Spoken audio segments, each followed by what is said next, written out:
better roll them dice. You never know if it could change your life. Take a chance, you need the wrong or right. You never know. Hello everyone. This is a podcast. The name of the podcast is Dungeon Master of None. I'm Dungeon Master Matt. And I'm Dungeon Master Rob. And we are... Hey. Hey Matt. We made a thing. If you have listened to either of our previous episodes where we create an adventure live on this show, you can now download that playtested, completed adventure with art and all the correct formatting on DM's Guild. That's right. The Celestial Job is now available for purchase by you, and I hope you'll check it out. It's fun.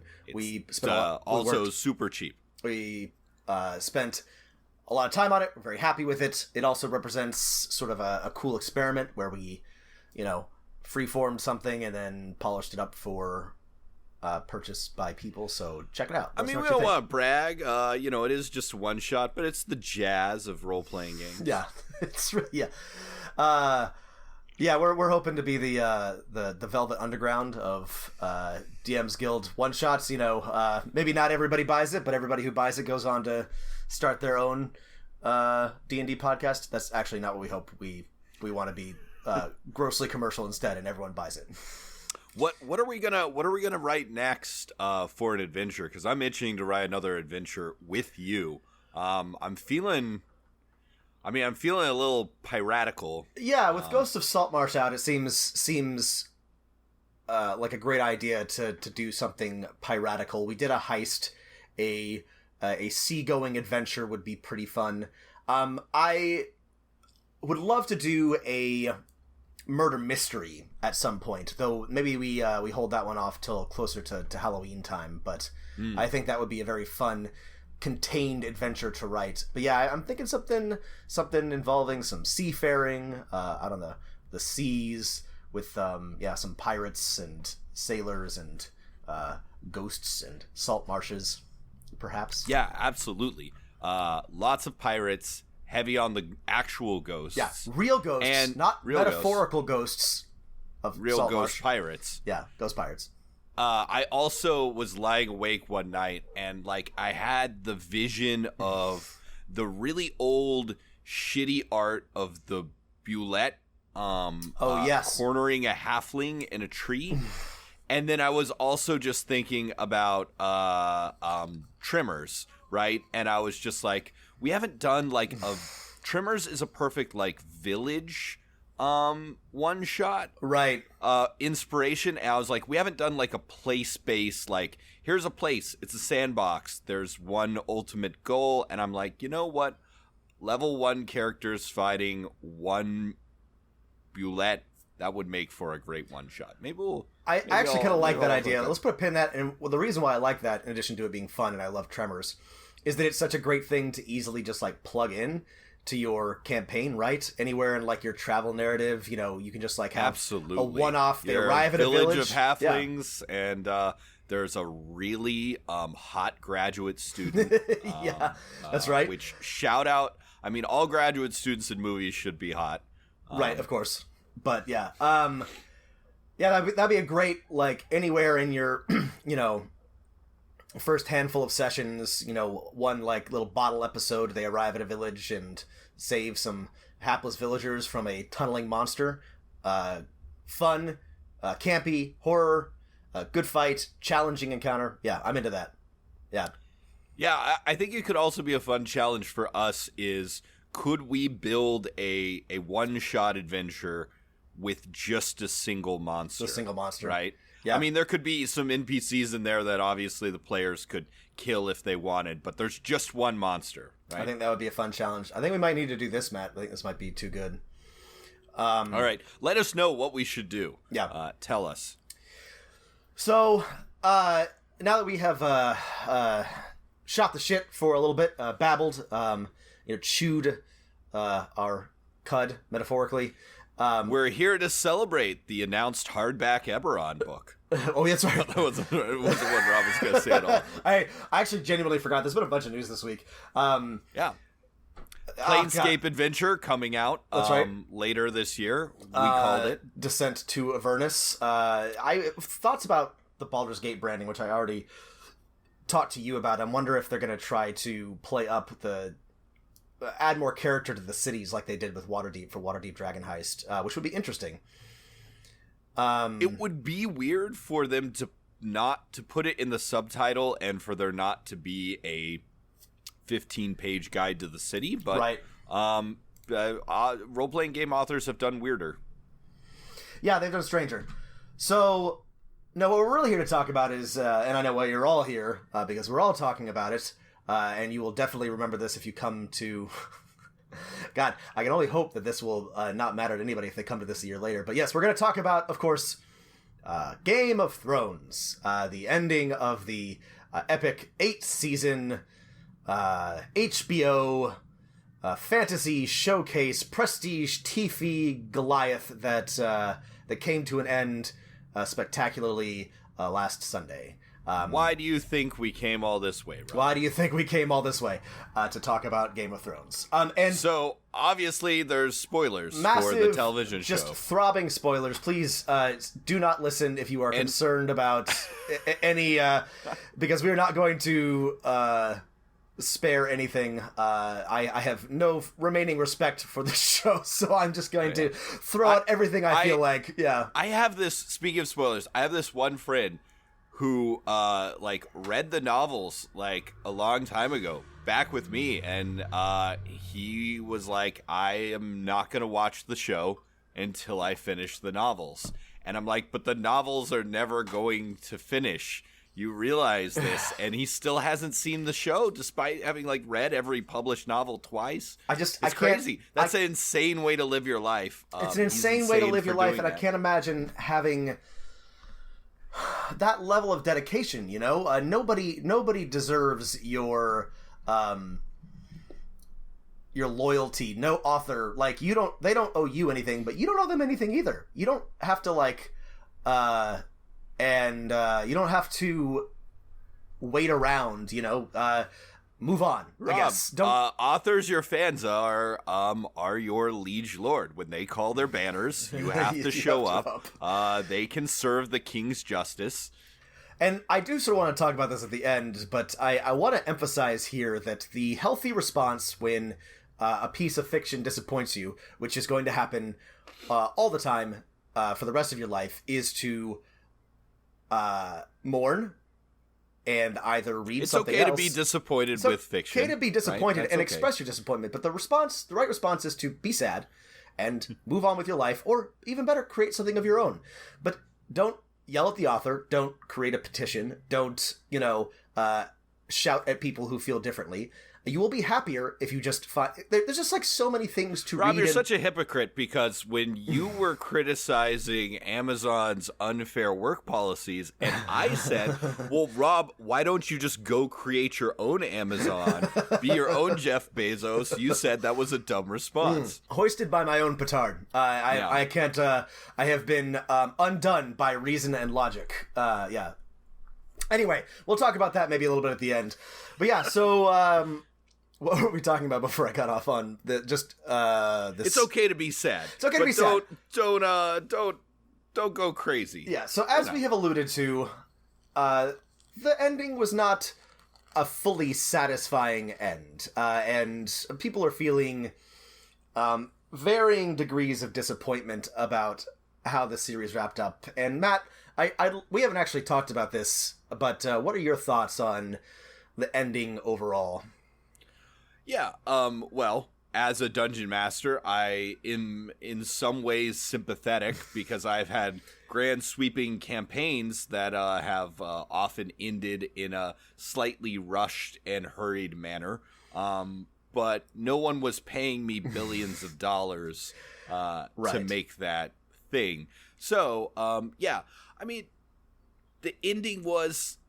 Here's my final thought. It was fine. It was fine. Okay. I feel the same way. What do you want, nerds? It's fine. It's fine. Obviously, the biggest flaw is they rushed through the final 2 seasons. Mm-hmm. The larger flaw is they didn't have the brilliant writing of George R. R. Martin to draw on for dialogue and stuff, and you can tell that drop off. And yeah, but it was fine. I mean, you're not going to get a better adaptation of a sweeping fantasy series. Like, it's hard to, I think, if you haven't read the books, explain how much more expansive they are than the novels in just sheer terms of detail. And the fact that the show did the novels any justice at all is great. Yeah. I mean, I was disappointed with the end, but it was not anywhere near as bad as I thought that it was going to be or could have been. So, all things considered, I am, it was fine. Like Matt said, the main problem was that I can see that this was the end that George R. R. Martin intended. They did not write their way there, right? They just like sort of scrunched it all together and it shows. But the overall idea of the ending, who ends up on the throne, good old Bran the Broken, that makes sense. That there's a certain internal logic to that. They just didn't sort of like get there, I feel like a lot was missing. Oh yeah. I mean, and we will obviously have to talk about the fact that fucking Brienne of Tart didn't flip over the goddamn Book of Brothers to start her own page in her shot. Just drove me insane. Oh, I was so excited for her to write, Sir Brienne of Tarth, on like the heading, and she didn't do it. Yeah. Yeah, I'm cranky about it. Really, really made me angry. Brienne, I'm glad she got to be head of the Kingsguard. She deserved that. But generally, she got done wrong by the show. She was the most that's one I lay firmly at the feet of the creators of the show. Yeah. Because, like, all the right beats are there. Brienne finally gets to smash. She gets knighted by the most tarnished knight in the kingdom, even though she is the true paragon of knighthood. She becomes the king's head of the Kingsguard. Everything was told except for that knighting scene in like the exact wrong way. She was through the end, the most morally consistent and, the honorable heart, the real like touchstone of the show. At every point she made the right decision. It was not always the smart decision, but she made a promise and she kept to it, and that deserves respect. And I think she got done wrong by. It's just reminding me that the last we see of her in the book, she is about to die. Right. I still gotta imagine that she wasn't actually going to die, but yeah, that's right. Oh no, yeah. But yeah, Lady Stoneheart was about to kill her. Anyway, she's chilling in King's Landing with Sir Podrick of the Big Dick. Sir Podrick of the Big Dick. Bran being king, right? Okay, let's get this one out of the way. Right. This makes a certain amount of sense and reminds me what a deep well certain English legends and Welsh legends can be. Okay, here's my personal theory that many other people have also put forward is, in some ways, George R. R. Martin is always responding to the big fish in the ocean of fantasy, right? Tolkien. Right. He's explicitly stated he is writing as a response to Tolkien. Not like an attack on Tolkien, but as a response. He's always said he's a fan, but he's like, what if we did this differently? It's like poetry. It rhymes. The king in Tolkien, right, is a scion of Atlantean bloodlines, right? He draws on English and Welsh legends and, quote, histories, unquote, that talk about how, the English kings aren't just fucking up-jump sellswords who have horses and were really good at murder, but are in fact the descendants of the great age of heroes, right? Mm-hmm. They're the descendants of Aeneas and the other Greek heroes, right? Of Hector and etc. Right? So that's the idea of like that Geoffrey of Monmouth put forward and other Arthurian legends, and Tolkien steals from them in the story of Aragon. And you see that a little bit with the Targaryens, right? They're the sort of William the Conqueror, but also these people from the magical Rome land. Mm-hmm. However, it's interesting that Bran ends up on the throne because he draws on another, I think, more subversive source of fantasy kingdom in Arthurian and medieval English legends, right? The Fisher King, or the Broken King, or the Wounded King, right? Right. This sort of mythical grail-keeping king who is tied to the land. There's always a Stark in Winterfell. Bran is probably going to turn into a giant tree, right? It sort of all makes sense to me in that sort of thematic response to Tolkien. Yeah, and there's also an element of the king under the mountain, the old returning king, with Bran's ties back to Brynden Rivers and Bran the Builder and all that, and it's clearly a callback to an older, more pagan tradition of English folklore and Arthurian legend. I think that's what was intended by the Three-Eyed Raven and a lot of the old stuff that happened north of the Wall. Did you find it at all interesting that the show never brought up that the Three-Eyed Raven was a Targaryen or a Blackfire, or no, sorry, one of the great bastards of Aegon the Unworthy? Interesting is not the word that I would use. I found it frustrating, and it's one of those. There are lots of dangling threads, and I want to come back to that. I don't think it's bad to have unaddressed, mysteries in your show or in your novel or whatever. In fact, it's good if you don't wrap everything up in a tidy bow at the end. But some things in Game of Thrones really demanded an answer that they did not get. This is the Brynden Rivers and the Three-Eyed Raven is a particularly pointed example, as is the Night King and his symbol, which is never explained, even though well into the 8th season he is still, dismembering children and arranging them in a spiral pattern. We still don't know what the point is.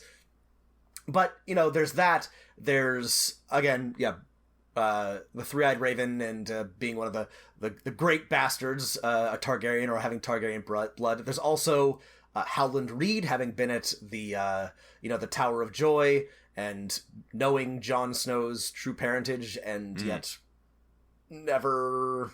That doesn't matter. It doesn't matter. It doesn't really matter that Jon's a Targaryen. I'm actually, okay with that. In truth, Jon's parentage doesn't appear to matter at all. So, right.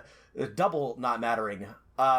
So, one of the biggest flaws of the show that became apparent in the Rush season is and I think this is a good tip for Dungeon Masters, is to never create a plot line like this, right? Something that if your players don't pick up on or explore, or you cut for time, destroys the entire interwoven narrative. And I think such was the case with the case of young Griff. I read this too. I read a really good thread about this. Yeah, Matt, tell us why the absence of young Griff really breaks the show.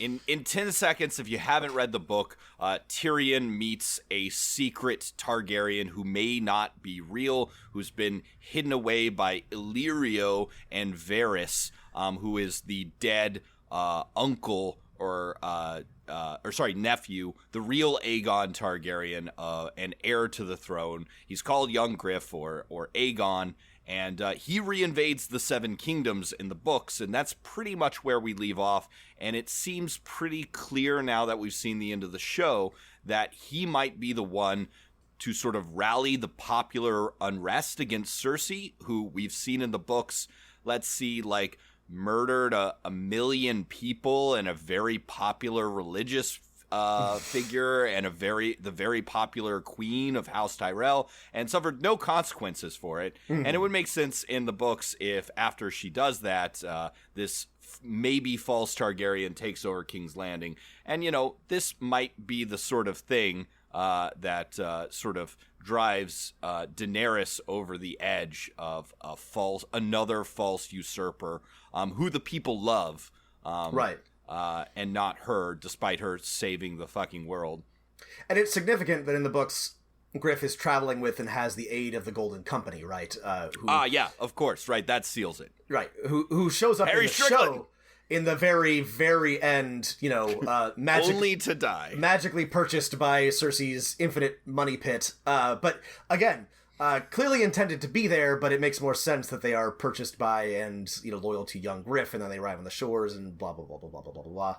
So yeah, so be careful when, don't put something in your game that if the players don't pick up on it, it will break the internal logic of it. If you must, make sure that they discover it. Just stop, throw an NPC in there to, make sure that they know how important it is. Look, sometimes you may not be able to be subtle. Your players may not pick up on something that you think is obvious. You don't have to, you don't have to wait for them to discover it. Just give it to them sometimes. Yeah. This one of the things that I is always enticing about a Game of Thrones like story that I think role-playing games struggle with is it's so hard to tell stories when your players truly and really split up. I'm not talking about going into different rooms in the dungeon or going to talk to different NPCs in a city, right? When they've truly gone to the four winds. And right. Role-playing games are just not the medium for that kind of story. I don't think, at least not fantasy ones where if everyone can teleport or something, then it's cool. But otherwise, you just can't tell those kind of stories. And that's okay. We got to be okay with that. Yeah. I'm sure that there is somebody out there who's capable of dungeon mastering that and making it compelling, but I have never met such a person. I am not such a person. I've never played in a game where the party split up for more than 30 minutes without people getting bored and frustrated. So, good lesson here that splitting the party is bad and that it often is hard to tell, even if you're in if you've got, 8 seasons to tell the story. Well, it reminds me, and then we can get back to discussing the end of the season, is that, and I've harped on this before, but have you read A Night of the Seven Kingdoms, the short stories about Dunk and Egg? I have not. I've been meaning to. It's been on my list forever, but I hear they're good. Yeah. They are very good, and, I think if you're looking for a Game of Thrones to wet your feet in a Game of Thrones style story, right? If you really love feudal politics and intrigue, I can't recommend enough the second short story in the series, right? You can read it in an hour. It's called, I think, The Sworn Shield or The Sworn Sword in that collection. And it's very, very local, right? It's perfect for a scenario for first player characters, a dispute about water rights between two very, very minor lords. And the stakes are very clear, but it's a perfect sort of setup for you to put in lots of twists and turns. And I won't spoil the story, but there are some good examples of those. If you want to try feudal politics and see if your players really like that kind of stuff, start really small, right? Yeah. And see if you can do it and if your players actually enjoy these sort of weird, evil, dynastic machinations, and then scale up, right? And then be like, all right, now we're gonna do the thing where if this queen dies, right, 40 million people are thrown into war. Right. I love, in court intrigue and politics, but I really love it when it's incredibly petty. And if you've watched right. any real world politics, you know that, politicking is not noble and it is dirty and people are selfish and stupid and greedy. Imagine all of that with democracy stripped away. Exactly. With zero accountability. All of the right? power. And it's just, God, don't you can work your way up to it, but don't put your players in, they're in a epic, battle of wills between the king and his, his advisor or the emissary of the emperor or something like that. Have it be between, a bunch of, low-level bureaucrats arguing over something that doesn't matter, but it's, critical to their quest to, resolve this inane dispute. I love it. I can't get enough of that kind of thing. I love forcing them. Often my players resort to violence when I put this in front of them, which is equally fun. It just to get it over with. It's just real politics is dirty, unpleasant, uninteresting, and all the people involved are the worst people you've ever met. And like Matt said, if you're doing it in like feudal politics, it's just imagine there's no accountability and no mechanism for dealing with any of these people aside from, you know, sheer force, and it's terrific. Yeah.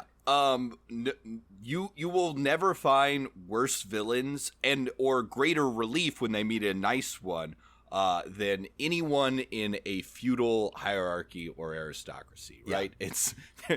They're on the whole not very pleasant people. Actually, right. Just a Dungeon Master of None recommendation. I've been reading Barbara Tuchman's excellent A Distant Mirror. It's about sort of 14th century life, and if you're really, really into that sort of Western European high Middle Ages, he for some reason everyone, despite the fact that Tyrion hasn't made a good decision in roughly 3 seasons, everyone still hasn't, everyone looks to him. I guess it sort of like makes sense, you know. I don't know, he's a neutral party and nobody has any good ideas and everybody's tired of fighting, and so he's like, well, why don't we just... Well, you also have to remember all these other people are incredibly dumb, right? Everybody but... Was anyone sitting up on that stage besides Sam and Sansa? Sansa, smart? Yeah. I know. Sam and Sansa should have picked the... I don't know. Anyway. Everyone there was profoundly stupid. Sorry, to call back, he was seen for just a second, but I think Howland Reed was there. Howland Reed was one of those... unnamed people sitting, I think, next to Sam. If he's unnamed, is he really there? No, he's not really there. Anyway. You can try and make it okay in your heart, Rob, but not it's okay in my heart. Anyway, so the point is, Tyrion says... Well, yeah, whatever happened to Mira Reed? I had this thought. I was like, oh, right, Bran told her to go away. She's still out there somewhere. Just... Wait, what? Is that how she left? Yeah. Bran gets back, and then he's all like, oh, I'm the three-eyed raven now. Farewell, Mira. Why wasn't she sitting on the fucking stage? Fuck then, if I know, instead Matt. Of her father.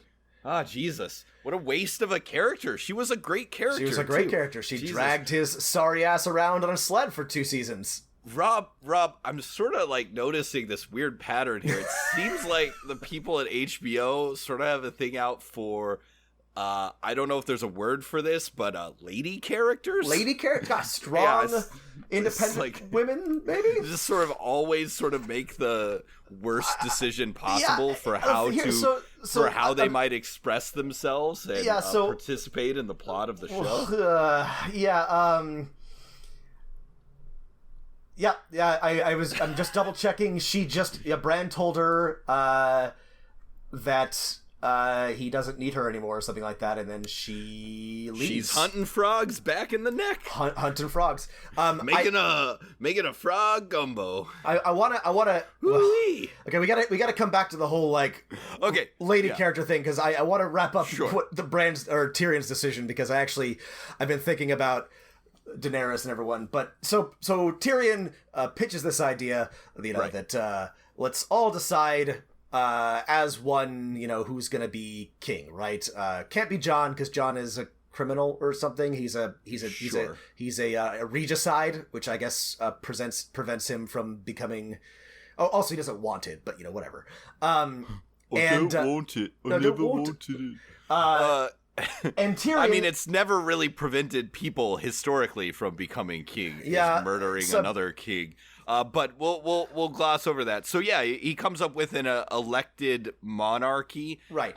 My first question is, there is a precedent for this that I think there are multiple George precedents. R. R. Martin has been sowing his little seeds. Right. There have been 3 great councils of Targaryens to choose successors, in which the Targaryen kings consulted with the great lords of the realm when succession was in dispute. That's right. I forgot about that. Okay, right. There was the one that chose Aegon the Unlikely. There was another one that sort of kicked off the dance of dragons by passing over a woman for the throne. And then there was another one that was much less important. So there's also a historical precedent for this, of course, in the Holy Roman Empire, which had elector princes.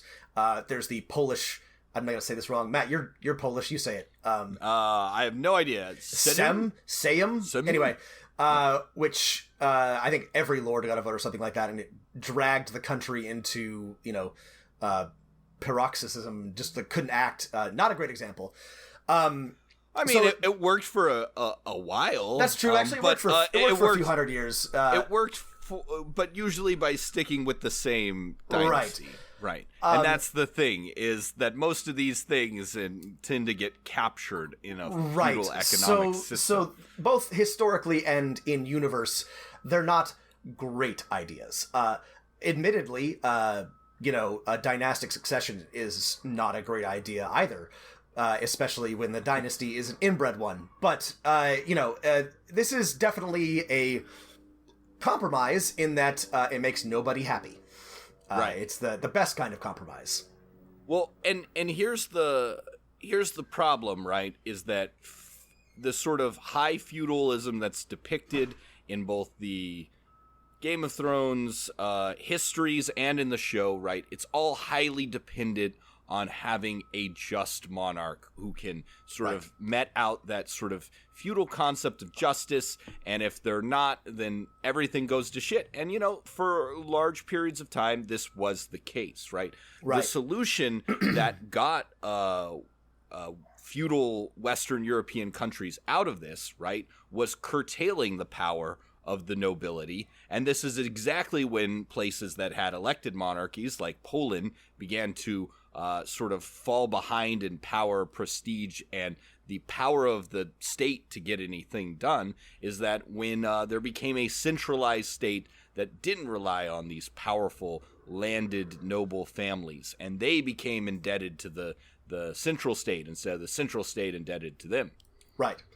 Rather than pushing, as I thought it might, pushing, the world of Westeros, toward a towards an age of, I don't know, enlightenment or imperialism or centralization, right? Like happened in the 16th and 17th and 18th centuries in Europe. It just sort of, the show just sort of punted, I do sort of like the concept of that. So we've seen some hints in the show that despite the people imagining, for example, the Age of Heroes of being a age just like themselves, it was actually, more like a very much more primitive time. But I do sort of like that Westeros is locked in permanent Middle Ages because of the unique climactic conditions. Right, the I winter. don't actually know what the link is there. If you ask me to explain how long winters make permanent feudalism, I don't think I can. It sounds good enough that I'm okay with it. I'm on board with this. And I have a lot of questions about winter in general. And, it's coming. Well, but is it still? Oh, yeah, that's true. It seemed like there were some prophecies that after the others were defeated, this should stop. It seems like the whole winter-summer thing existed before the others, right? But how would anyone know? It's 8,000 years in the past. 8,000 years ago. We should ask a maester, but also, here's another thing that was dropped. Weren't the maesters doing some sort of big conspiracy? I was a big maester conspiracy. Yeah. Right. I firmly believe that Maesters did King's Landing 9/11. Right. They killed the last dragons. Yep. They wanted to get rid of magic and create a more ordered world. I believe it. There's evidence for it. Speaking of things that got dropped, this is less important, but the Iron Bank of Bravos just kind of went from a central key powerful player to that's fine, whatever, we're paid off. I did not care for that. I'll tell you what I really liked. I'm sorry. This is a thing.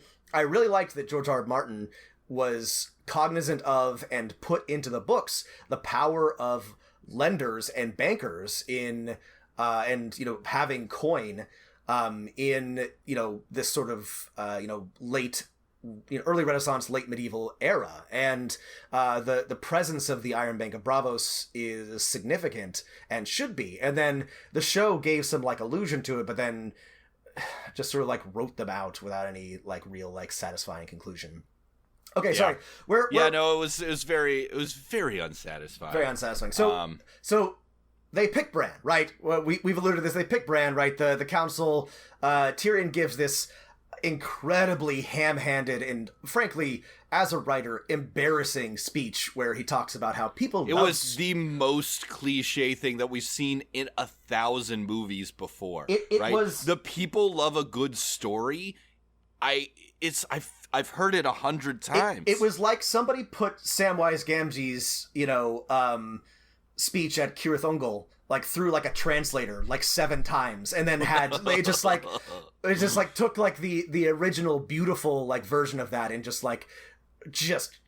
ran it through until it was just like the cheapest, like worst imitation. I'm so disappointed. I'm so sorry that Peter Dinklage had to say those words. I imagine that George wanted to like have some sentiment like that at the end, but there's no way he would have ever put something so just grossly unsubtle in his books. And I like the idea behind it. I do actually think, like, yeah, people need a narrative, they need a story, right? That's what legitimacy is, right? Like, the idea that, like, a king is right to rule can be manufactured, right? It can be created, like like what we were talking about earlier with the English kings, right? You tie their right to rule back to, Aeneas, and justify their conquest, right? You're creating a national mythos. That can be done.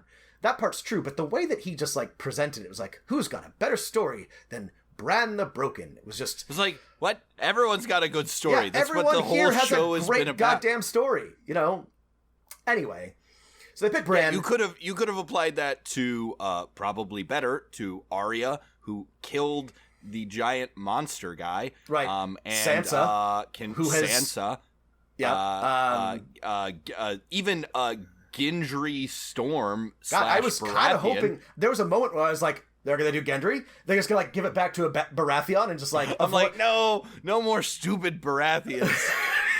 God damn it! But he would have been controlled by Tyrion and Sansa or something like that. Ooh, Rob, you're actually a Stormlander because the Stormlands are just fucking Portland, full of people who lift. That's you. That's right. That's true. Rob is biased and cannot speak on this matter because he is a swole man with dark curly hair. I'm always gonna pick the swole dark featured man. It's true. I can't be trusted to pick a king. Yeah. No, but so Matt was talking earlier about how the whole system sort of relies on having a just monarch, and this is theoretically. It's objectively a bad way to pick a just monarch, but they pick Bran, right? Which you think... Right, they're gonna... Well, in real politic terms, they're gonna pick a weak monarch. They'll pick a weak monarch, right? Someone... Until one house is gonna get enough power to control it, and right. then...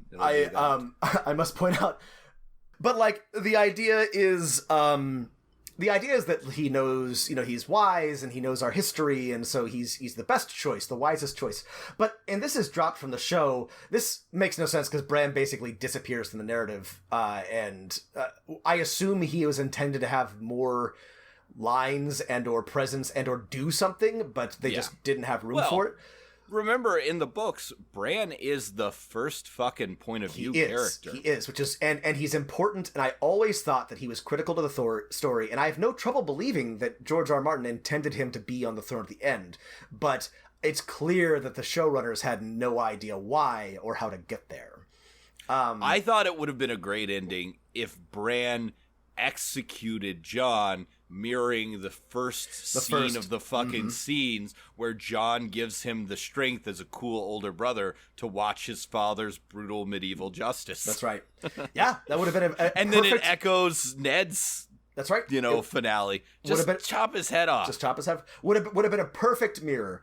The other thing is about Bran, before we move on, is that in the books, and it feels like there's something sinister about the Three-Eyed Raven and about Brynden Rivers and about the whole thing, and especially Brynden Rivers was a real son of a bitch, and he was not a nice guy. There's a suggestion maybe that Bran was not just like imbued with his knowledge, but taken over by him, and the way that he treats Hodor and sort of the people around him suggest that maybe he's not pure and good-hearted, but we're just supposed to believe that he's the same, good kid, even though he's been possessed by an ancient Raven spirit or something. And I don't Well, know. here's the problem with the show is I can sit down and explain to you, okay, Brynden Rivers, the second of the great, or third of the great bastards of Aegon the Unworthy, who hated Bittersteel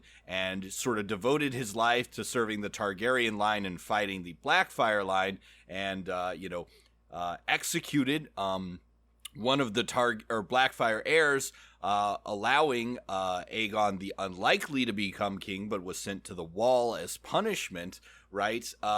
Is kind of a anti-hero villainous person, but how are you going to explain all that history in a TV show? Right. So what I would love to see in the books, I would love to just see a more detailed ending, but it would be cool if, Bran is now half Brynden Rivers, and it's fucking Brynden Rivers won the Game of Thrones, baby. Fuck you, Blackfyres.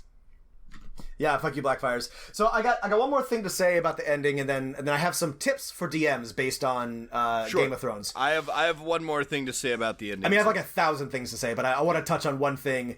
And we talked about it, but the treatment of women in the show, right, which has ranged from not great to sometimes pretty decent. And there are some really admirable and interesting and self-actualized women in the show, but understandably, many people are upset with the treatment of them at the end, and I will definitely say that there were some bad moments in the middle too that I think we've blocked out a little bit. But we don't have. Yeah, I've not forgotten plenty of bad moments, but like we mentioned, Brienne, again, great ending, but failed to really take control of her own destiny like she deserved. I would have been happy if she just written. I mean, Brienne of Tarth did. at the We top just of this... didn't get to see it, right? And that's what's frustrating. And Daenerys gets murked by Jon because she is implied to have gone full Darth Vader. Frankly, I didn't hate her speech about breaking the wheel, even though I was supposed to think that she's some sort of stormtrooper figure. And a lot of people are upset about how, that character wrapped up. And I think that, I feel like even in the books, it was always clear to me that that's the direction she was going to head. She always walked the line of, retributive violence. Say when a Targaryen is born, the seven gods flip a coin. On the one head, greatness, on the other head, madness. She again, most of the people she executed deserved it. Not everybody she executed did. And, I think there's room in both the story and in the world for people who use violence to achieve, just ends. I think that's complicated and confusing and maybe not the best message for a prestige television drama. And I can understand why the murderous, crucifying, Dragon Queen didn't end up on the throne.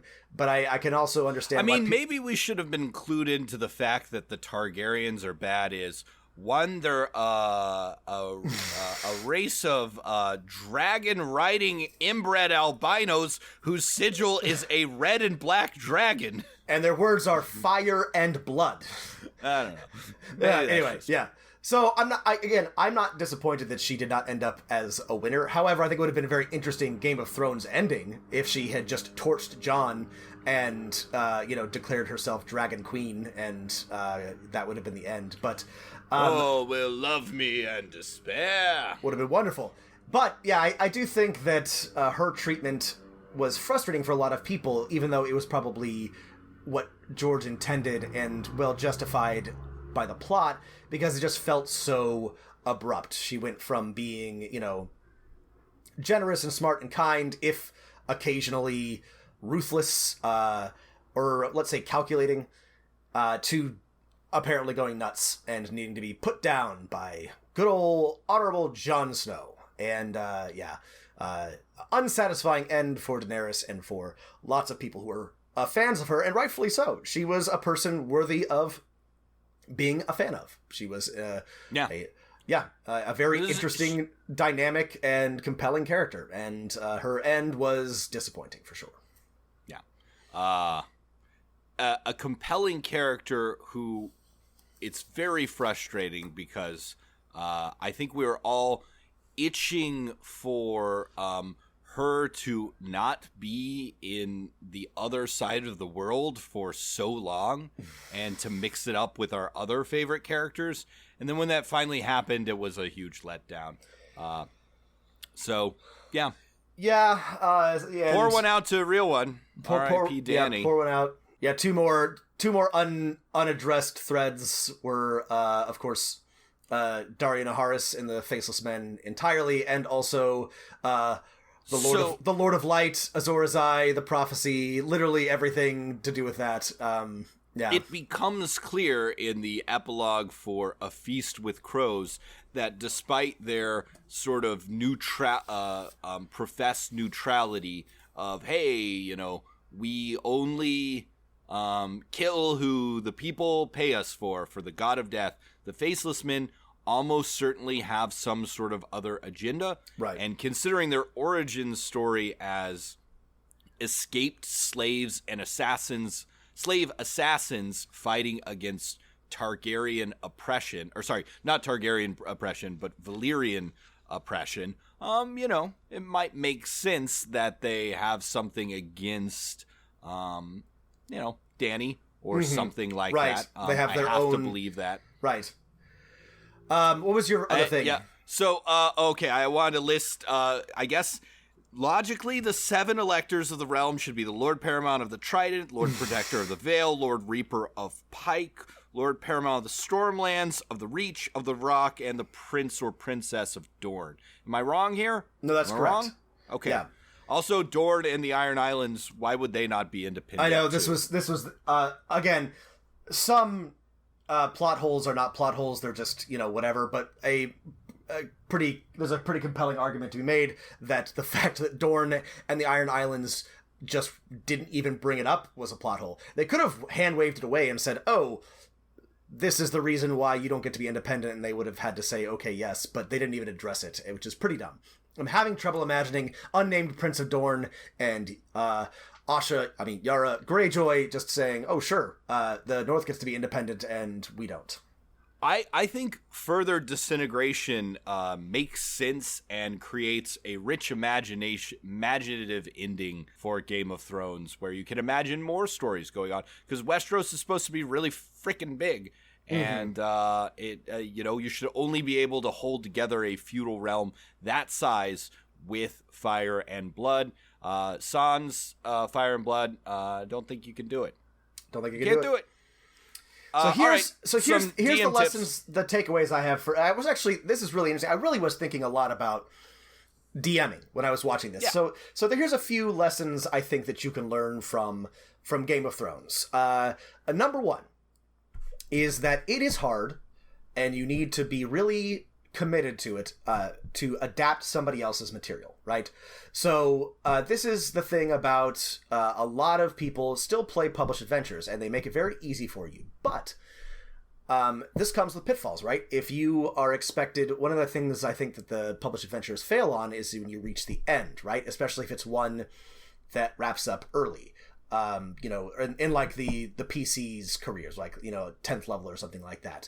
You then have to sort of like go on your own, and that can be really challenging if you're not an enthusiast for the material. And I think that for all their ability up and to the point, I don't believe that the showrunners of Game of Thrones really were passionate about the material the way the fans were, and the way that a lot of the obviously the way that George was. Yeah, we really want someone to run the show who just loves the material the way Zack Snyder loved The Watchmen. Right. Recreated shot for shot without $300 million. Don't understand a single point of oh boy, that's another. We should talk about that sometime. Okay, I think that's a good thing, and I think building on that is the show for the Stark siblings, right, are main boys and girls, right? Jon, Sansa, and Arya.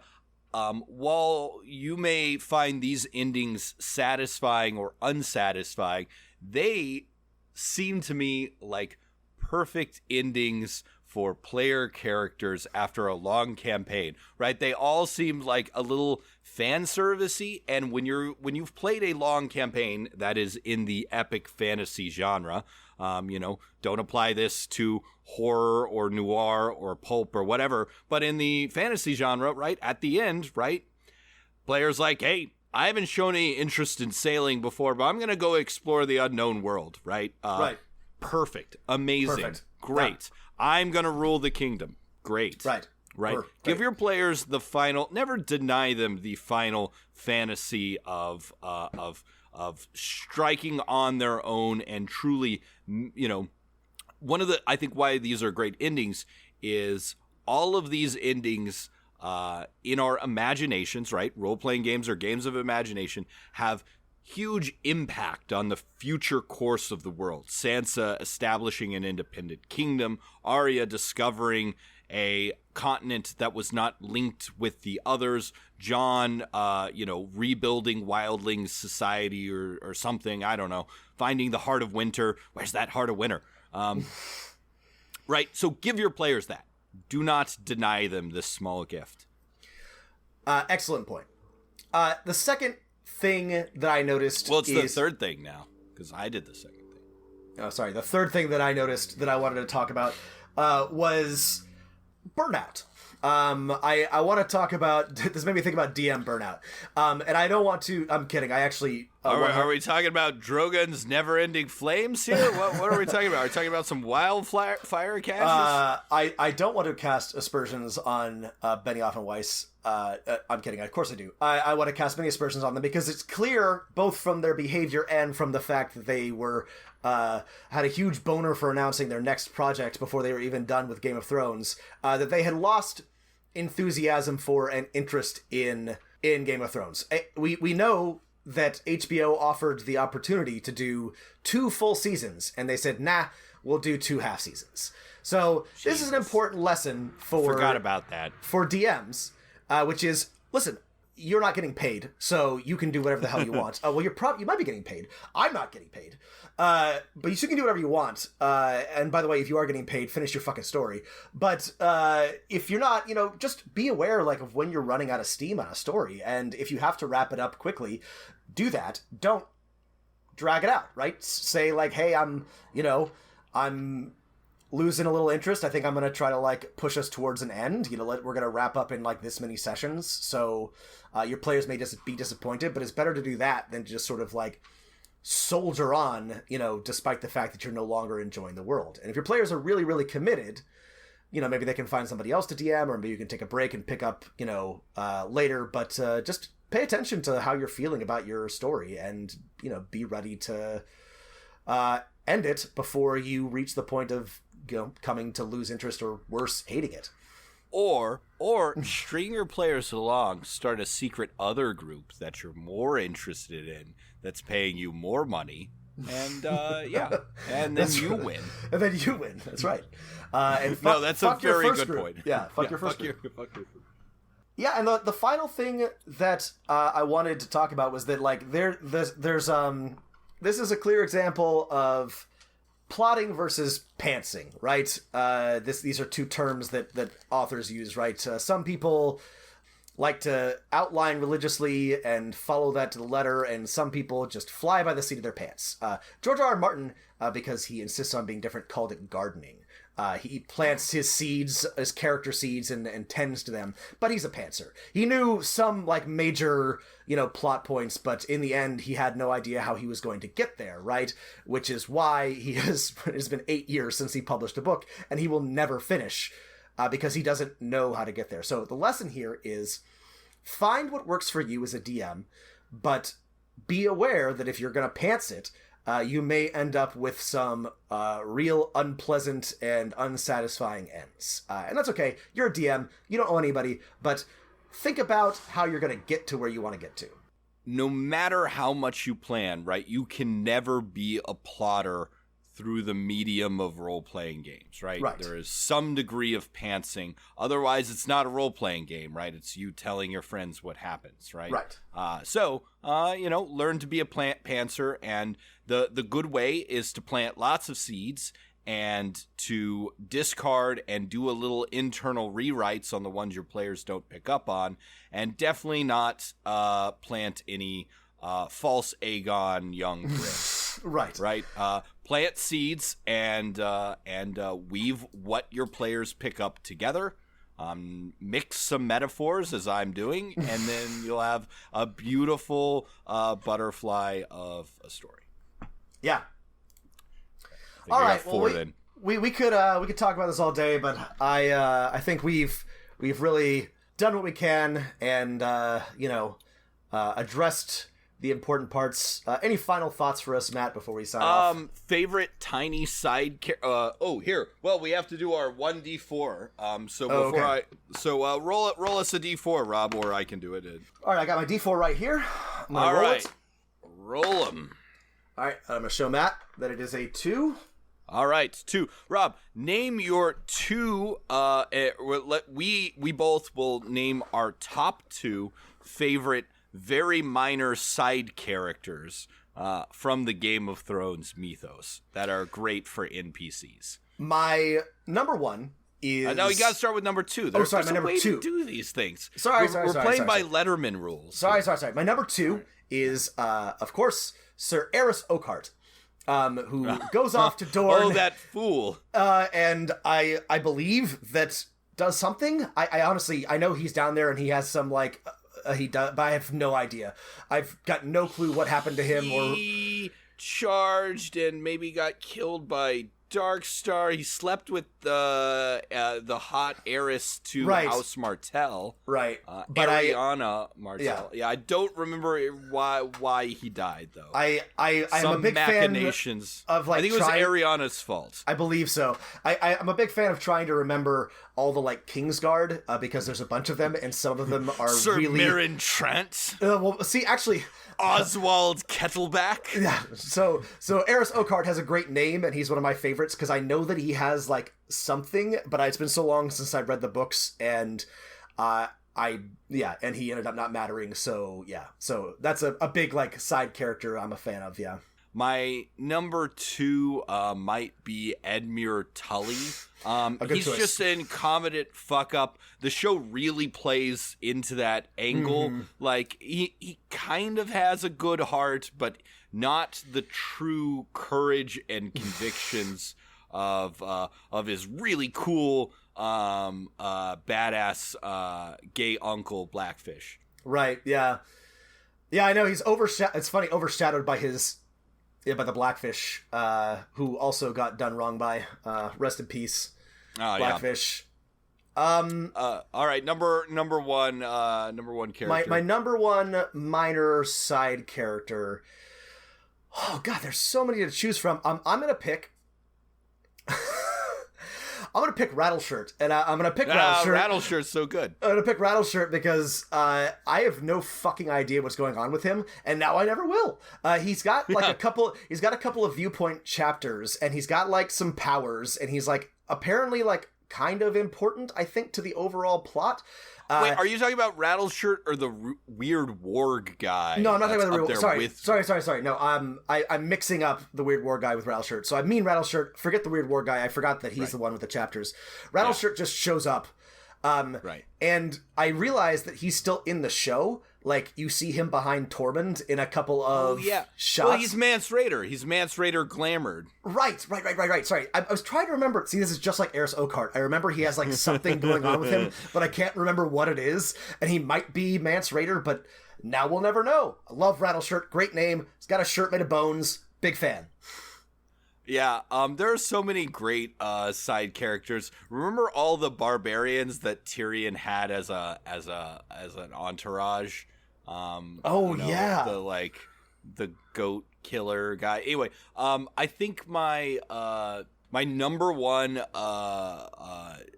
favorite side character is definitely one that I'm gonna really dab on everyone here, right, is Mushroom. Mushroom is not in any of the shows or any of the books. He is in the tedious homework assignment that is Fire and Blood, the history of the Targaryen dynasties. The book Fire and Blood is written as an in-universe history by one of the maesters of Old Town, who is, this is a secondary, he's drawing on secondary sources to write a synthetic work of the whole Targaryen dynasty, and he draws on for different eras a bunch of different accounts, and he'll talk about, hey, one of the sources said this and another source says that, and Mushroom is one of those funny historical sources you encounter.